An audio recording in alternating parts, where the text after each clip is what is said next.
that they come from. There's a bunch of ideas that we have been talking about how to do this. It is possible, and if you want to talk to us, we'll be at the docks discussing about that. So grab us with John and Damian and Todd, and we are thinking of a plan to make this happen. So not only the economical aspect of digital currency, but also the citizenship part. Yeah. Okay. I actually have two questions. Okay. So I'll ask the one first.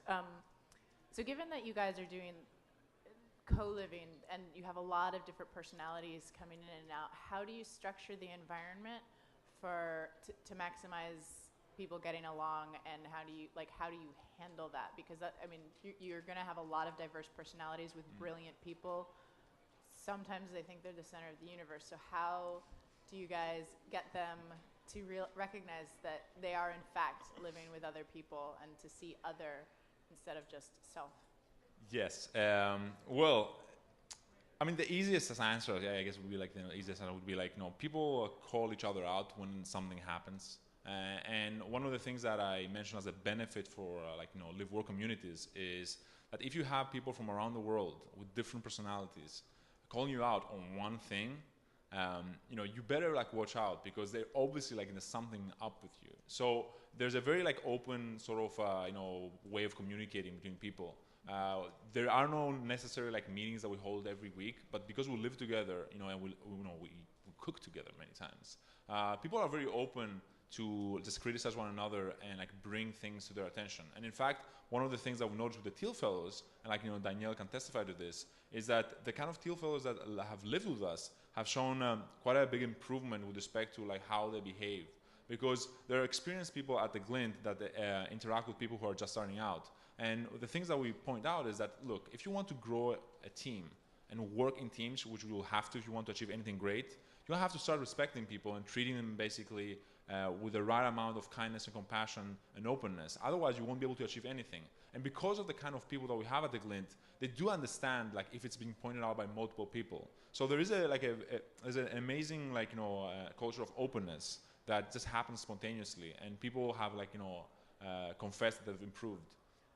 Okay, and my second question, and if I missed this, just let me know, because I've been running around, but I know you have talked about the historical heroism in a historical perspective, and I think it would be really interesting maybe to talk about what you're drawing from the historical perspective of a hero and what you're adding to your perspective in accelerating heroes. Yeah, well, I come from Greece, and thanks. The whole idea of heroism, is a Greek word, and it comes basically, if you read the Iliad and Odyssey, there's a lot of emphasis on the warrior virtues. One of the things that happened in Greece in 399 BC is, I guess, it could be the first redesigning of heroism. During the apology of Socrates, it was the first time basically that the Greeks understood that it could be a different kind of hero. A hero basically who stood up for what he believed in, not because he had a good armor and he wanted to impose with arms something that he believed in, but because he believed that justice is something that you can die for. So I'm talking about the Socrates, obviously, and it was the first time where Greeks realized that, hey, you can be an intellectual hero, a moral hero, by standing for what you believe in, and even be willing to give your life for it, and still basically make a tremendous impact. The academy was born out of Socrates. So I think we are also part of this trajectory where we say, you don't have to go to join the Marines to solve problems. In fact, most of our problems do not require violence to be solved. They require creativity. And if there's one great thing about BIL, is that there's a lot of creative people who have been solving problems and creating value, in everywhere in the world. And this is exactly the kind of trajectory that we want to push forward and enable and empower. So if you're trying to redesign heroism, we'll definitely join you to come and find us, so we're going to do it together. That's what BIL and the Glint is all about.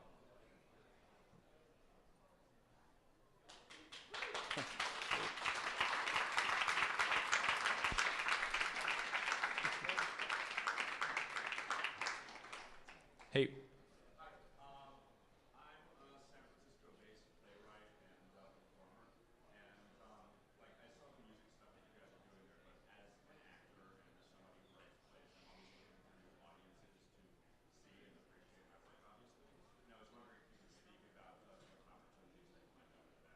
Of course, would love if you could reach out later and kind of collaborate because we're always open to theater.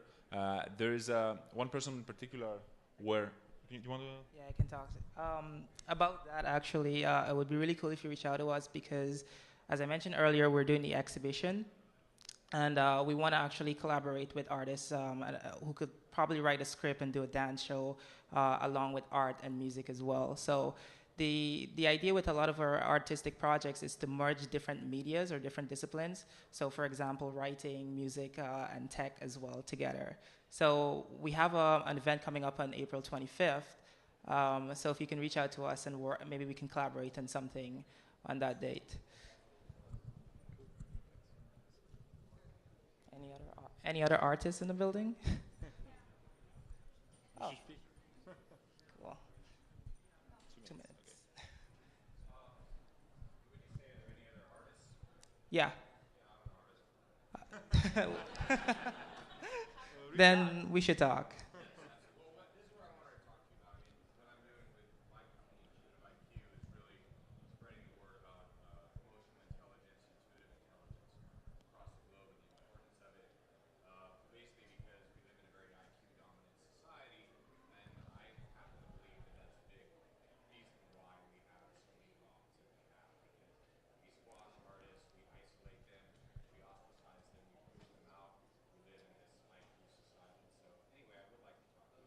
Yeah, I mean, we're definitely trying to show Silicon Valley that you can learn a lot from art, which is why we're including it into a lot of the events and sort of putting these tech entrepreneurs into an artistic environment. I mean, one of the ideas we've had is allowing artists and entrepreneurs to meet up and see what ideas they can exchange and how they can innovate. Because at the end of the day, entrepreneurs see the world differently than artists see the world, right? So I think there's ways in which both parties can learn from each other.